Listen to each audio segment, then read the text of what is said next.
When you hear the go. word pro, it's like this guy should be unreal. Well, yeah, Should be pretty good, but playing no, with you. right, I was over par. Right, how many? Don't know. Okay. Not many though, I'm guessing. Not horrifically, no. No. But and you had a good ride. Well, I enjoyed it. I played some good shots. Yeah. Putting again. Go back to putting. Putting was terrible again. As before. Luke, come on. Yeah. Well, it wasn't very well. I didn't make many birdie putts, put it that way. So putting let me down in that area. Right, but you made a few pars. Yeah, yeah, definitely. Did you win your 4-ball? No. Well, but bearing in mind, I'm playing with someone whose handicap at once was +5. All right. So when they're +5, and they have been for like the last 6 years, they're of total standard. Are you trying to like weave your way out of this one? Yeah. Right. Yeah, okay. Absolutely. I'm not sure you're doing a good job, to be honest. Why? I'm expecting better. So, Nairn, good day, sunny. Yeah, cracking golf course. Yeah, if you're ever nearby, like it's something I wasn't expecting. Yeah. I did not know what to expect, and it was. Is it expensive? Do you know? Or is it good value for money? It's good value for money. Is it? Okay. I know the membership there is quite low as well. Oh, really? Not as in numbers, as in the price. Membership price is quite low. Oh, wow. So if you manage to get something down there, that's one to go for. Cool. Right, so moving on from there, and then where did you go to?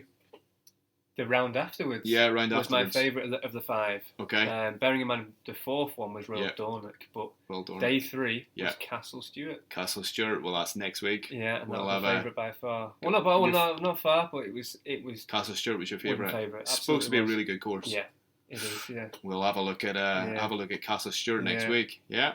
Absolutely. So new gear. What's new?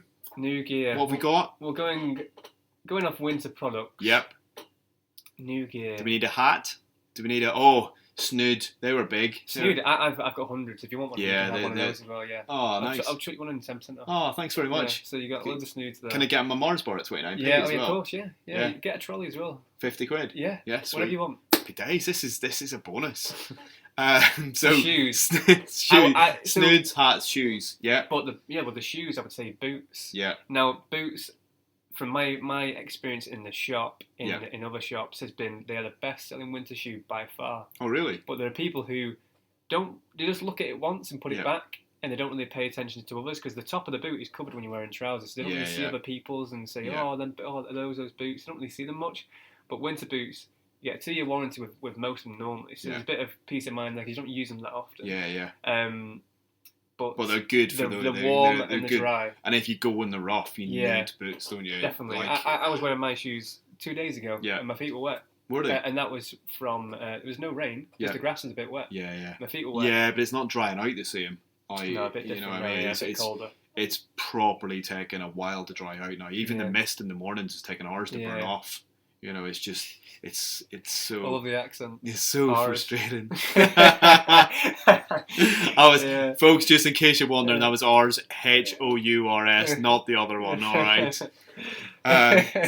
Unbelievable, Jeff. Yeah. But so boots are a good buy. Yeah. Yeah. Definitely. What are they? About 80, 90 quid? They should average around £90. Yeah, they should. So, but they will keep your feet warm. And that's, to be honest, that's what, like, if your head's warm and your feet are warm, you're gonna enjoy your game of golf more. Yeah, you would definitely. Yeah, because the elements aren't really unless you're wearing 20 layers and you can't swing a golf. Wow. It's hard to. That's just then not start to enjoy it. Yeah. You need layers that fit. You need warm layers, and you need decent waterproof. It's mainly your feet. As soon as your feet get wet, you kind of think, I want to go in. No, it's one of those in that you're soaking. But because you can never get your feet back to warm again. That's the problem with it. Definitely.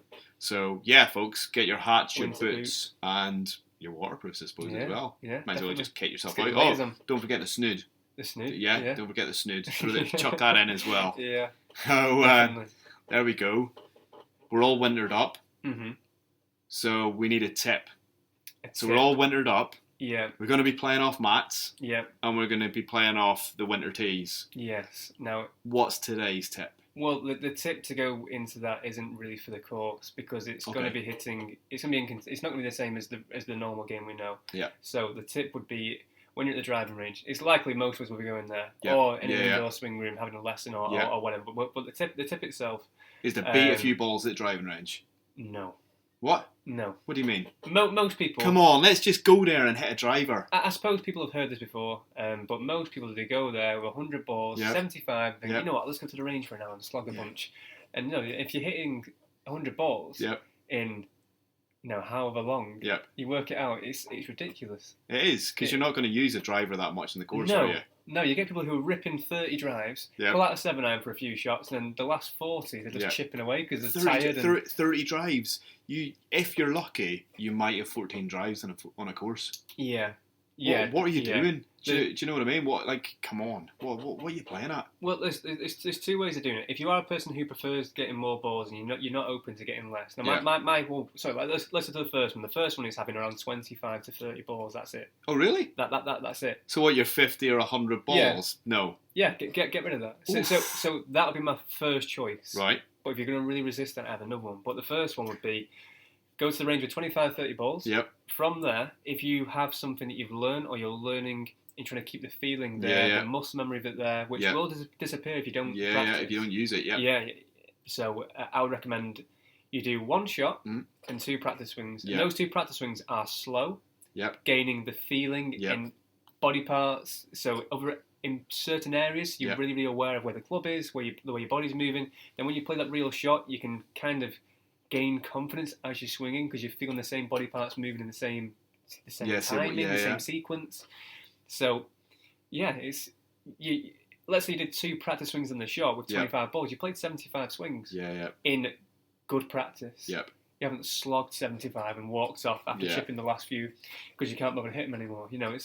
It's one of those. Take 25 if you can. Yep. So there's number one. But do you know what I do? I try and go with a plan. Yeah. So, but I get into trouble sometimes. Driver sometimes will go right on me. Yeah. Yeah. And I'll find myself on the trees. Yeah. So what I've found is my 5-iron, try and sting it out. Yeah. Keep it low. On the back foot. Yeah. So in the driver the last day, played a few stingers. Okay. I had a couple of guys either side just kind of looking at me with, one of those faces like, what are you doing? Yeah. Because obviously it's going low, but it's hard, and you're aiming at a target because that's what you're trying to aim for. Because usually, if you're through trees, you need it to be dead accurate so it doesn't bounce around like a pinball. Yeah, it's ideal. Yeah. And you need to try and get close to the green, if not on. Mm-hmm. So I'm hitting a few stingers, and one of the guys pops his head over and goes, "What are you doing?" I'm like, "I'm just hitting a few stingers." He's like, "Why?" It's like, because sometimes I end in the trees and I need to practice getting out of them. Oh yeah, that's a good idea. And then he went away he went again. What? And I was like, okay. I thought that was normal to do a few of those. I don't know. Nice to do. It was just one of those though, because you try and practice the shots that that you need help with. Don't you? Definitely. And if you end up like me under the trees, then you've got to have a way out. Yeah. Because hitting a wedge or something like that, well, that's just stupid because you're coming off the top of the tree. Yeah. Do you know what I mean? Or you're the branch or whatever. So you need a way out, and that's what I was doing. But your mum was like, practice, your mum was like, what are you doing?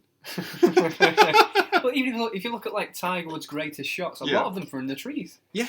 So he's had a lot of practice and mental rehearsal of these shots. Yeah. So there's nothing wrong with it. Yeah. Well, that's why. Surely that's what the driving range is for. Practice practice the shots that probably get you into trouble. Well, that would bring me on to the second part. If you're a person who wants to get 75 balls and wants to shoot a round level par, just above par, trying to get your low scoring, taking the putts away, you play your golf course in your head. And every shot shape you play, you are being very, very critical and honest about where that ball would finish. Yeah. So your memory on the golf course. Yeah. So if you snap up one, you're thinking, right, I'm in the trees. Yeah. And you play your stinger. Yeah. If you chunk your stinger, you got to play another one. So that's another way of doing it. You play all your long shots. You get up the green. You can't putt. You just do what you do. But that's what a lot of people do, and it's a good way of visualising. A lot of the pros, when they're preparing for a tournament, warming up, they warm up playing the first hole or playing just the first tee. They warm up with the right clubs, and then when they go to that first hole and it's fresh memory, it's easier to do. So that's a really good idea. Yeah, really good idea. So magic. Yeah. So look. That was a nice, easy one today. Yeah, absolutely. Thanks very much. You're very welcome. We'll see you soon. Yeah, see you soon. Thanks so much.